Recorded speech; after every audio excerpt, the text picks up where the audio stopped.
पांडे, स्त्री एवं प्रसूति रोग विशेषज्ञ हूँ, जो आज आपको आपकी शारीरिक रचना के बारे में बताएगी। सबसे पहले तो मैं आपसे ये बताना चाहूँगी कि आप ये जानते हैं क्या, इसके पहले सबसे पहले मुझे न्यास जो है अभिनव भारत न्यास का आभार प्रकट करना है, जिन्होंने इतना अच्छा कल्याणी प्रोग्राम रखा, जिसमें नारी सशक्तिकरण, नारी उत्थान, नारी के विकास के लिए विभिन्न प्रोग्रामों को रखा और हर क्षेत्र के, चाहे वो मेडिकल हो, चाहे वो लॉ का हो, चाहे वो कोई भी टेक्निकल प्रोग्राम हो, इस सब चीज़ों को लेकर के उन्होंने जो एक नारी के उत्थान का प्रोग्राम रखा है। अभिनव, आप कहाँ हैं? आपका बहुत बहुत आभार। इस तरह के प्रोग्राम मैं चाहती हूँ आगे भी रखते रहें आप, और हम लोग इस चीज़ के लिए हमेशा मदद में आगे रहेंगे। अब मैं अपने टॉपिक पे आती हूँ। मेरा टॉपिक है किशोरावस्था या एडोलेसेंट में होने वाले फिजिकल एंड मेंटल चेंजेस। तो सबसे पहले मैं आप लोग को ये बताना चाहूँगी कि किशोरावस्था होती क्या है। 10 से जो 19 साल की उम्र होती है बच्चों की, उसको किशोरावस्था या एडोलेसेंट कहते हैं। लेकिन हमारी मेडिकल टर्मिनोलॉजी में जब सेकेंडरी सेक्सुअल कैरेक्टर डेवलप होना शुरू होते हैं, वहाँ से लेकर के जब तक हमारी सोमैटिक ग्रोथ, हमारी शारीरिक ग्रोथ पूरी होती है, उस चीज़ को, उस समय को, उस टाइम पीरियड को हम लोग एडोलेसेंट कहते हैं। यूजुअली लड़कियों में ये 9 से लेकर के 13 वर्ष और लड़कों में ये 10 से लेकर 14 वर्ष के बीच में होती है, जिसमें कि सेकेंडरी सेक्सुअल कैरेक्टर डेवलप होते हैं। और इसी समय किशोरों में या किशोरियों में physical, mental, psychological, hormonal changes होते हैं। पहले तो मैं आप लोगों को ये बताना चाहूँगी कि जब बच्चा पैदा होता है या बच्चा जब पेट में रहता है, तभी उसके प्राइमरी सेक्स ऑर्गन्स डेवलप होने लगते हैं, जैसे कि uterus, ovary, tube, cervix, vagina. और पुरुषों में या लड़कों में टेस्टिस, पेनिस, स्क्रोटम। ये ऑलरेडी जब बच्चा पैदा होता है तो ऑलरेडी ये सब चीज़ें बनी हुई होती हैं। सेकेंडरी सेक्सुअल कैरेक्टर्स जो होते हैं वो ये जताते हैं कि अब वो एडोलेसेंस में आ गया है, अब वो सेक्सुअली एक्टिव हो गया है। एक चीज़ मैं और भी बताना चाहूँगी कि जो हमारा अंडाशय होता है, ओवरी होती है, ओवरी में ऑलरेडी डिसाइडेड रहता है कि जीवन भर कितने फॉलिकल्स या कितने एग बनेंगे। जब बच्ची पैदा होती है तो वो फॉलिकल्स की जो क्वांटिटी होती है वो निश्चित होती है। एडोलेसेंस के बाद जब मेंसेस आता है, ओव्यूलेशन होता है, तो उस समय हर महीने 1 या 2 या 4 एक ओवरी से या 2 ओवरी से रिलीज होते हैं, लेकिन ये नंबर ऑलरेडी पैदा होने के समय ही डिसाइड हो जाता है। अब मैं अपने आती हूँ मेन टॉपिक पे, secondary sexual character. Secondary sexual character कैसे डेवलप होते हैं? ये सब चीज़ें हार्मोन्स के बैलेंस में रहती हैं। हमारे ब्रेन में एक ऑर्गन होता है जिसको कहते हैं हाइपोथैलेमस। हाइपोथैलेमस से गोनेडोट्रोपिन रिलीजिंग हार्मोन सिक्रीट होता है, जो कि एंटीरियर पिट्यूटरी से फॉलिकुलर स्टिमुलेटिंग हार्मोन और ल्यूटिनाइजिंग हार्मोन को सिक्रीट करता है। यही दोनों जो हैं मेन सेक्स ऑर्गन हैं, ये मेल और फीमेल दोनों में सिक्रीट होते हैं और आगे जा करके यही follicular stimulating hormone, luteinizing hormone ovary और टेस्टिस का विकास करते हैं और ओवरी से ईस्ट्रोजन, प्रोजेस्टेरॉन, एंड्रोजन सिक्रीट होता है और टेस्टिस से भी oestrogen, progesterone and androgen secrete होता है। अब बात यह है कि दोनों में से तो दोनों सिक्रीट होते हैं, लेकिन फिर ऐसा क्यों होता है कि लड़कियों में मूछें क्यों नहीं होती हैं, लड़कों में ब्रेस्ट क्यों नहीं होते हैं? तो इसका कारण ये होता है कि जो ओवरी से ईस्ट्रोजन और प्रोजेस्टेरॉन सिक्रीट होते हैं वो ज़्यादा होते हैं, एंड्रोजन की मात्रा कम होती है। इसी तरह से लड़कों में टेस्टिस से ईस्ट्रोजन, प्रोजेस्टेरॉन कम होते हैं और एंड्रोजन ज़्यादा सिक्रीट होते हैं। अब आपको मैं ये बताना चाहूँगी कि ये कौन सी एज होती है कि जब बॉडी में एक एक करके ये सब चेंजेस होते हैं। तो सबसे पहले हमारी बॉडी में फीमेल में 9 से 10 साल की उम्र में ब्रेस्ट का डेवलपमेंट होता है। ये 9 से 10 ईयर्स में होता है। इसके 6 महीने बाद प्यूबिक हेयर्स का डेवलपमेंट होता है। शुरू में ये हेयर्स कम होते हैं और स्ट्रेट होते हैं, लेकिन जैसे जैसे समय बीतता है तो ये कोर्स होने लगते हैं, साथ ही साथ ये कर्ल होने लगते हैं, ब्लैक होने लगते हैं। और इसके प्यूबिक हेयर के डेवलपमेंट के बाद करीब 1 से 1.5 साल बाद एक्सिलरी हेयर यानी बगल में जो बाल होते हैं उनका डेवलपमेंट होता है। और ब्रेस्ट डेवलपमेंट के 1 से 2 साल के बाद मेनार्की होती है। मेनार्की का मतलब समझते हैं, फर्स्ट मेंसेस, लड़कियों में जो पहला पीरियड होता है उसको मेनार्की कहते हैं। तो जो मेनार्की की एज होती है यूजुअली ये 10 से 12 साल के बीच में होती है। ब्रेस्ट बर्थ के डेवलप होने के 1.5 से 2 साल के बाद मेंसेस होना शुरू होता है। मेंसेस शुरू होने के 6 से 9 महीने बाद ओव्यूलेशन होता है। ओव्यूलेशन क्या होता है? ओव्यूलेशन का मतलब ये होता है कि ऑलरेडी जो फॉलिकल्स बने हैं उनकी साइज में इंक्रीज होता है, वो निकलते हैं और वो आगे जाकर के स्पर्म से जुड़ के जाइगोट बना सकते हैं। इसका मतलब है कि after 6 to 9 month of menarche she can conceive.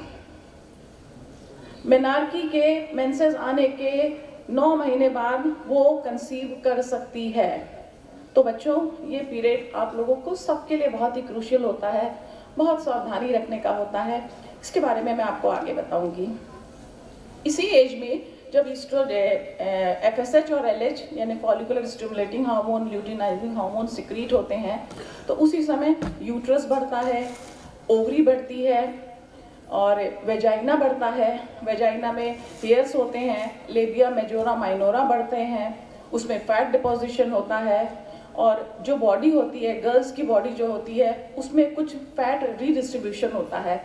Breast में फैट बढ़ता है और कूल्हे में, हिप में फैट बढ़ता है, बोन मैच्योर होती हैं, आवाज़ थोड़ी सी मधुर हो जाती है, थोड़ा सा शाय, ये सब चीज़ें उसमें आने लगती हैं और वेजाइना से डिस्चार्ज होने लगता है। तो ऐसा होता है कि लोग परेशान भी होते हैं कि ऐसा क्यों हो रहा है।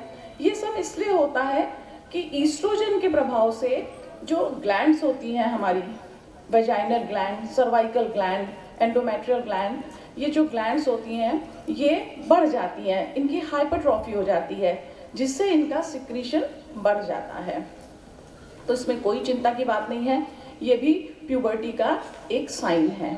अब आते हैं हम मेल में। मेल में क्या चेंजेस होते हैं? मेल में FSH और LH के प्रभाव से इनका टेस्टिस बढ़ता है, पेनिस बढ़ता है, स्क्रोटम बढ़ते हैं और साथ ही साथ इनके अंदर स्पर्म प्रोडक्शन शुरू होता है। मेल सेक्सुअल कैरेक्टर्स के लिए मेन जिम्मेदार होता है एंड्रोजन, जिसकी वजह से मूंछ दाढ़ी आती है, बॉडी बिल्ड होती है, हाइट में बढ़ती है, वेट में बढ़ती है, बोन जो है और मजबूत होती है, मूंछ दाढ़ी आती है, आवाज़ भारी हो जाती है, सेल्फ डिसीजन की बात आने लगती है। तो ये सब चीज़ें मेल हार्मोन्स के एंड्रोजन के बढ़ने से होती है। अब एक चीज़ मैं और बता दूं कि हम लोग ये देखते हैं कि आजकल के पेरेंट्स की भी शिकायत होती है कि जो किशोरावस्था वाले बच्चे होते हैं ये लेट नाइट सोते हैं और सुबह जल्दी उठते नहीं हैं, मार मार के उठाना पड़ता है। तो देखिए, इसमें इन लोग की कोई गलती नहीं है। मेलाटोनिन जो होता है वो हमारी स्लीप के लिए स्लीप प्रोडक्ट होता है। तो एडोलेसेंट एज में जो ये मेलाटोनिन होता है, इसकी जो क्वांटिटी होती है वो लेट नाइट में बढ़ती है, जिसकी वजह से बच्चों का ये स्लीप डिसऑर्डर हो जाता है कि वो रात में लेट सोते हैं। अब आप लोग के सामने मैं कुछ ये तो मैंने आप लोगों को बताया कि क्या फिजिकल चेंजेस होते हैं। अब मैं आपको ये बताना चाहूँगी कि क्या मेंटल चेंजेस होते हैं बच्चों में। बच्चों में क्या होता है एडोलेसेंट में? सबसे पहली बात तो फॉर्मल ऑपरेशन इन थिंकिंग। ये मेरी जो कुछ बातें हैं, मैं डॉक्टर हूँ तो मैं इस चीज़ को सिर्फ महसूस कर सकती हूँ। ये डॉक्टर तो हर चीज़ को फिजिकली देखते हैं कि टेम्परेचर है कि नहीं, लाल है कि नहीं, ये येलो है, जॉन्डिस है तो पीला है कि नहीं, लेकिन ये जो मेंटल चीज़ें हैं ये सिर्फ आप महसूस कर सकते हैं। तो जैसे फॉर्मल ऑपरेशन इन थिंकिंग, इसमें क्या होता है कि बच्चे जो है एक कल्पना कर लेते हैं किसी वस्तु की या घटना की और उसके बारे में सोचते हैं कि ऐसा होता तो कैसा होता, और उनकी सोच इतनी सिस्टमैटिक होती है कि वो सोच के जरिए वो अपनी कोई भी प्रॉब्लम को सॉल्व करने में उस सोच को जरिया बना के, यानी जो फॉर्मल थिंकिंग है उसको, फॉर्मल थिंकिंग को उस सोच का फॉर्मल थिंकिंग नहीं कहना चाहिए, इसको कहते हैं फॉर्मल ऑपरेशन। फॉर्मल ऑपरेशन को कि ये घटना होती तो उसमें क्या करते, उस चीज़ को सोच करके उसको जो है एनालाइज करके, सिस्टमिक ढंग से एनालाइज करके और फिर उसको उससे अपनी समस्या का समाधान करते हैं। और ये कैपेबिलिटी एडोलेसेंट में ही होती है वो, और इस चीज़ को सिर्फ एक काल्पनिक चीज़ को सोच करके वो किसी भी समस्या का समाधान एक एडल्ट से ज़्यादा अच्छा कर लेते हैं। दूसरी चीज़ क्या है, कंसंट्रेशन। एडोलेसेंट एज ग्रुप में सबसे अच्छा कंसंट्रेशन होता है।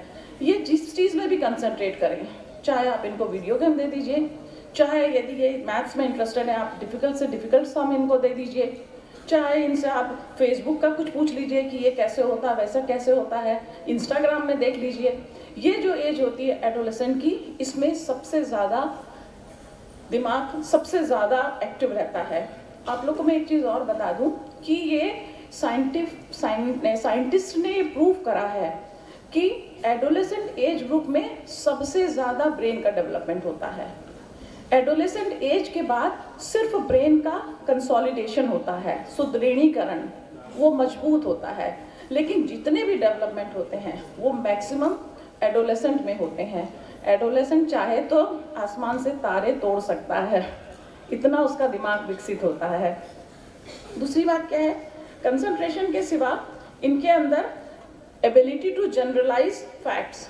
ये क्या करते हैं कि जैसे मान लो इन्होंने पहले कोई अपनी समस्या का समाधान किया, उनके नियमों को ये दूसरी समस्या में भी लगा करके और उसको आगे पीछे करके वो उसके हिसाब से अगली समस्या का भी समाधान कर लेते हैं। और इसमें इनका जो है एब्स्ट्रैक्ट रीजनिंग जो होती है, इसका बहुत योगदान होता है। तो एक समस्या के नियमों को जिसके बारे में इन्होंने पहले कल्पना करके सफलता प्राप्त करी थी, उसके हिसाब से ये दूसरे को भी इसी तरह से अच्छे से सॉल्व कर लेते हैं, क्योंकि इनका दिमाग बहुत तेज चलता है। फिर क्या है कि increase in ability to communicate.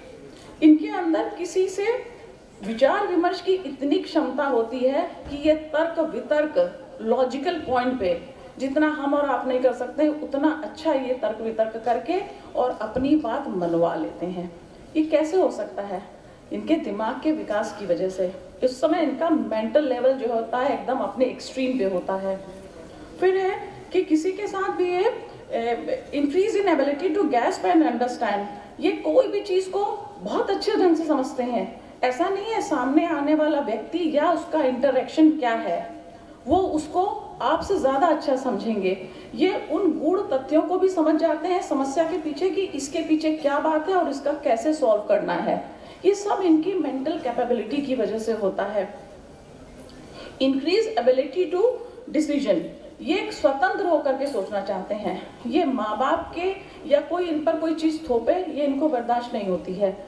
और जो ये सोचते हैं, और ऐसा भी नहीं कि ये मनगढ़ंत सोच लेते हो या ये फिर जो है कोई भी चीज़ इनके ऊपर अच्छी लग रही तो ये सोच लिए, ऐसा नहीं होता है। ये वास्तविकता और आइडियल दोनों अलग चीज़ होती है। एक तो आपके सामने सच्चाई क्या है और एक आइडियल क्या होना चाहिए, ये दोनों में डिफ्रेंशिएट करते हैं और उनको डिफ्रेंशिएट करके फिर उस समस्या का समाधान सोचते हैं और साथ ही साथ ये भी देखते हैं कि यदि ऑल्टरनेटिव इसका ये करा जाए तो क्या होगा। तो मेरा ये कहने का इन सब चीज़ों से मैं आप लोग को यही समझाना चाहती हूँ कि जो ये एज ग्रुप होती है, इसमें देखिए इनका मेंटल लेवल कितना हाई होता है। डेवलपमेंट ऑफ मेमोरी, इस समय इनकी सबसे अच्छी मेमोरी होती है और लॉन्ग टर्म मेमोरी बच्चों से ज़्यादा, ये एडोलेसेंट एज से ज़्यादा किसी में नहीं मिलती है। आप जो है 6 महीने वाली बात भी इनसे पूछेंगे तो ये आपको जस का तस सुना देंगे। सबसे अच्छी मेमोरी इसी एज ग्रुप में होती है। इसके सिवा इनके अंदर जो है सबसे अच्छी बात होती है कि अंडरस्टैंडिंग मॉरल कॉन्सेप्ट। ये जो जब बच्चे होते हैं तो माँ बाप और टीचर इन लोगों को समझाते हैं कि बेटा ये ठीक होता है, ये ठीक नहीं होता है, ऐसा करना चाहिए, वो गलत होता है। तब तो ये समझते हैं, क्योंकि उनको पता है ये मॉरल वैल्यू है, ये मॉरल घर में माँ बाप या टीचर ने हमको सिखाया है। लेकिन जब ये बड़े होते हैं, एडोलेसेंट एज में होते हैं, तो वो किसी भी चीज़ पे ऐसे नहीं मानेंगे। उस मॉरल वैल्यू को वो फिर उस सोशल पॉइंट से भी सोचेंगे, सामाजिक मूल्यों पे भी उसका मूल्यांकन करते हैं, और उसके लिए वो चाहे तो बहस कर लेंगे, क्रिटिसाइज करेंगे उसको, और फिर उनको जो ठीक लगेगा उसको वो करते हैं। ये सारी चीजें एक एडोलेसेंट ही कर सकता है। Ability to solve problem by abstract symbol, ये एक नया है, बच्चों में एक नई चीज आई है कि इसमें एब्स्ट्रैक्ट रीजनिंग हो गई है। इसमें क्या कर सारी समस्याओं को सुलझा लेते हैं। और ऐसा नहीं, आज के एडोलेसेंट इसी एब्स्ट्रैक्ट रीजनिंग की वजह से कई इंटरनेशनल और नेशनल अफेयर्स की भी प्रॉब्लम्स के बारे में सोचते हैं, और उसका भी ऑल्टरनेटिव देते हैं कि ऐसा होता तो कैसा होता। तो ये चीज़ें एडल्ट की बस की बात नहीं है, जो कि एडोलेसेंट कर सकता है। इसके सिवा इनके अंदर क्या होता है, identification with major personal and condition to external words. इनके अंदर एक बहुत अच्छी बात होती है कि जो इनका आइडल पर्सन होता है, जिसको ये जिनकी पर्सनैलिटी से इन्फ्लुएंस्ड होते हैं, ये अपने को वैसा ही ढालने की कोशिश करते हैं। ये सोचते हैं कि हमारे अंदर ऐसे ही गुण आ जाएं और हम कोई भी काम को इसी तरह से, इसी अच्छे ढंग से करें। तो ये चीज़ें मैंने कुछ आपको बताई हैं कि जो कि बच्चों में ये पॉजिटिव पॉइंट है कि बच्चों में इतना सब क्यों होता है। एक जो है प्री फ्रंटल कॉर्टेक्स होता है ब्रेन में, ये एडोलेसेंट एज में सबसे ज़्यादा डेवलप होता है। तो जितनी ये बौद्धिक चीज़ें